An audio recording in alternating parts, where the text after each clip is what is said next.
Hi guys and welcome. These are your handover videos for your Bailey Phoenix 650. So I'm just going to take you through pretty much how to operate and set up the caravan and everything else. So at the front here you have your jockey wheel, which is used to level the caravan, and then either side of the caravan you will have these little cutouts for your legs. And you'll have your leg winder as well. Your legs are only used to stabilise the caravan. Do not attempt to jack up the caravan or level the caravan using the legs.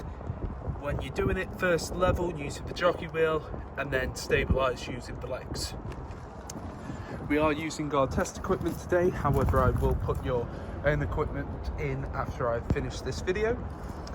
So first up we have this port here, which is a little cutout, and then you have this water lead which is connected into an aqua. So this very simply goes in and out just like that, and then you can secure it in using that point there, and then you can't pull it out. You've got a little plastic bit here which is used to cover that point there so no nastiness can get into the water. Then at the bottom you have your strainer. Your strainer sits at the bottom of that barrel to feed through as much clean water as possible and filter it through as well. Just next to it, as I said, we're still using our test equipment. I will put your own stuff in eventually. Got this gas bottle here with the gas hose connected at 2 points onto this Truma regulator. You can hand tighten it to an extent and then just finish it off using the spanner or something like that. Once both points are firmly connected, twist your gas in the positive direction fully, and then that will feed gas through into your caravan. Okay, moving along here, we have these 2 points here. These are for your dirty water, your wastewater coming out your shower and your sinks. So you will need some 28.5mm waste pipes to feed this waste into your waste master, but I'll supply them for you anyway. Okay, just have to cut the video for a second. Flawless. Right, these 2 points here are connected to your loo or toilet, whatever you want to call it. So this top bit is where you'll feed your water in, so it can hold up to around 10 litres of water, and then down below that's your cassette. So you put in around about 10 litres of water and a little bit of pink chemical as well, just to make it smell nice. You can open it up using your key, you put your key back to the central position and it can't be moved. Below here is your cassette for your toilet. So to release it out, press up this orange handle and slide. Now, when you get to your emptying point on site, twist this to the side, and this is the joys of doing it with one hand, and just twist it off just like that. So this is your cap here. Just put that down for a second. When you get to your emptying point, tilt, and at the same time as doing that, continually pressing this button to vent. We do recommend as well afterwards to swill it out with some fresh clean water, and then once you've done that, take your blue chemical, fill it to the designated points. You do have measurements in metric and in freedom units.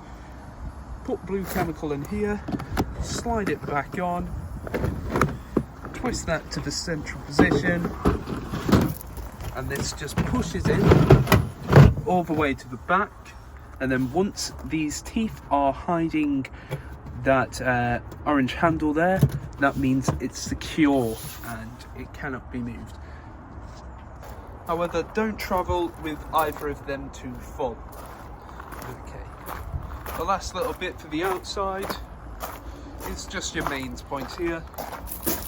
Open it up and put in your mains point on site, and that feeds electricity into your caravan. So that's everything for the exterior. Now I'll show you inside. Did just forget to mention as well, this right here is your flue. This is used to get clean air into the caravan. You don't have to really do anything with this as long as it's clean on the outside. I mean, like, there's no debris or anything like that in it. It will work as intended. You don't have to do anything else with it. Okay, so inside the caravan, just next to the door, we have this control panel here. This is like your main control board, essentially. If you press this down, this turns everything on, essentially. You press this down, that will begin to pump water through into your caravan. When you press that on and you have your Aquaroll full and it's bringing water through, you may have a couple of gasps just like that, but it will eventually be nice and fluid. There we go.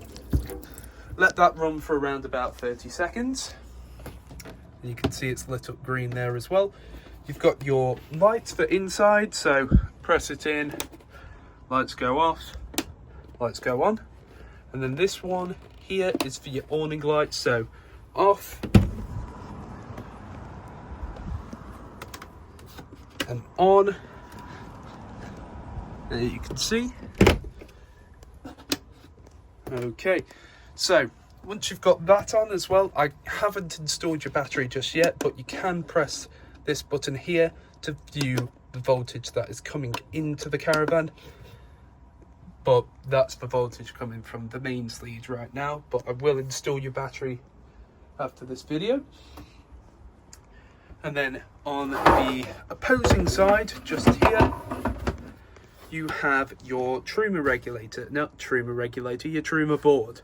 So I press it in and that lights it up. It will automatically go to that green screen after it hasn't been used for a while, just so it doesn't irritate you whilst it sleeps.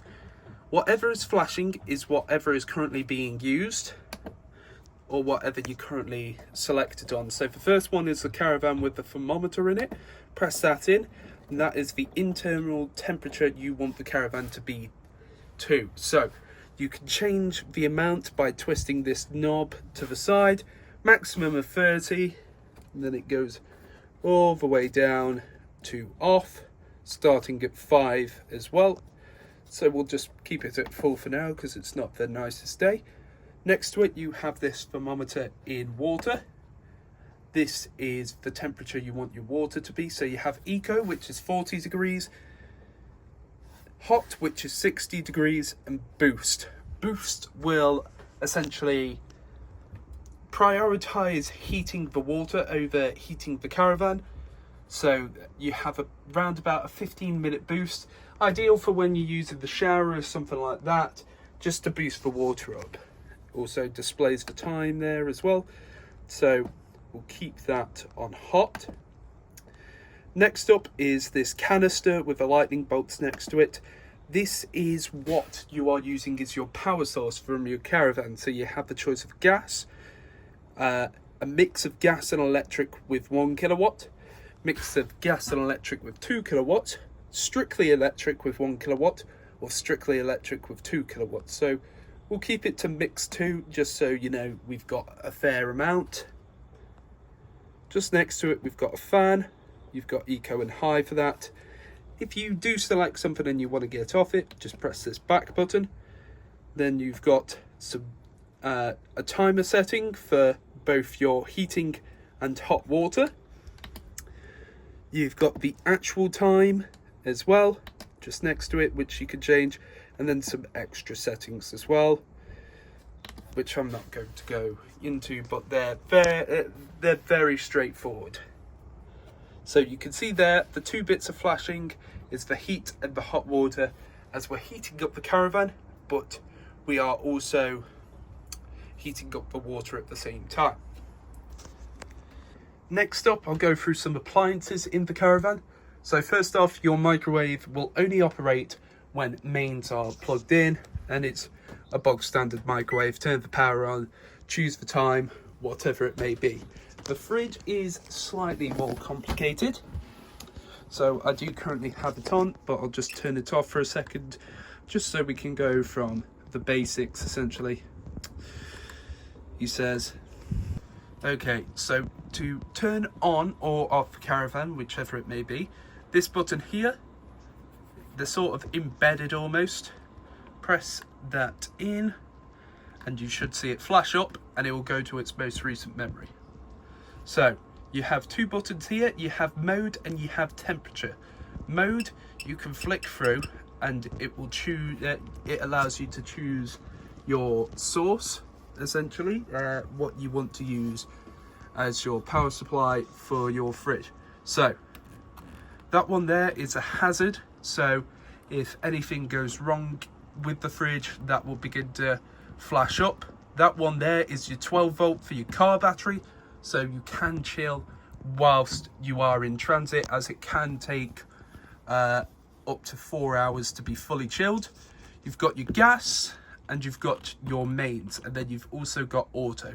So I can flick through. I'm currently on mains, press again, auto, and auto chooses mains as that's the best power supply right now. If I go onto car battery when there's no car battery on, you can see that the hazard does flash up. You've got gas. When you do have gas on, just see if it happens now, because I have already tested it. You may hear the gas tick in.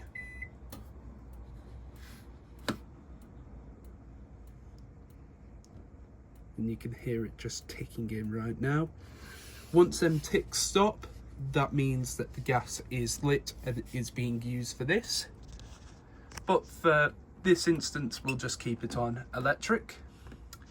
Then this button here, this thermometer, this is for this sliding scale here. So you have min, mid and max, and this is the amount of temperature. So maximum being it will cool as quickly as you want, well, to the quickest of its ability. So it has a scale 1 to 5, 5 allowing it to chill the fastest. You do also have a lock on the side that does open up, and that's how you open that bit up. You've got locks on the bottom there as well. And then before you turn off the actual mains bit there, turn off the fridge fully. So just press and hold this in and it goes off just like that. So just here you have your gas cooker. Now your gas cooker is very similar to any old bog standard gas cooker that you'd find at home. It is the case you've got this button on the side that you press in and you hear the clicks, and then you turn these knobs to the side. So just show you that they all light up and that they're all nice and working. It's not the most pleasant viewing experience, but it should only take me just a second. But there you can see, all I had to do was press in that button, turn and press the knob in, and you can see a nice blue clean continuous flame. Then when you want to shut one off, twist it to the side and it goes off just like that. Do the same for the grill. So you've got the grill icon just here, and there you can see as well, nice blue clean continuous flame. If it's a little bit different, as in like it's not a continuous flame or something like that, you may be lacking gas or supply or something like that. So just check your gas bottle, and then your oven here as well. Just squat down for a second. Got your oven icon just here. Did just have to pause the video there for a second, but all I had to do was press that in, turn that to the side. There you can see nice blue clean continuous flame. Goes from 120 degrees all the way to 260, and to turn it off, back to the central position, turns it off. There is a few things to note though. So do not put down this glass plate until all of these four are cold to the touch. When they're cold to the touch, that means it won't shatter the glass. Also, the grill pan, when you're in transit, don't have the grill pan in there as it may shatter. I don't believe your microwave comes with a glass plate, but it's the same for that. So grill pan and glass plate, take it out. Majority of people store it under the pillow, so that's all you really have to do. And finally, just underneath the right hand side bed, you have a few more technical bits here. The majority of it you won't need to know, as it's mainly for a technician standpoint, but you've got your combi boiler just here. Then you have this white plastic lead just here, and that is for your water supply. So it has this yellow toggle currently in the horizontal position. When you come to winter and you need to drain it for winterization even, put that yellow toggle to the vertical position, just like that, and you can hear it shoot out and it will drain the water for you. But that is everything you should need to know. Obviously, if you do have any other questions or anything like that, ask me on the day or just give us a call. We're happy to answer. Cheers, thank you.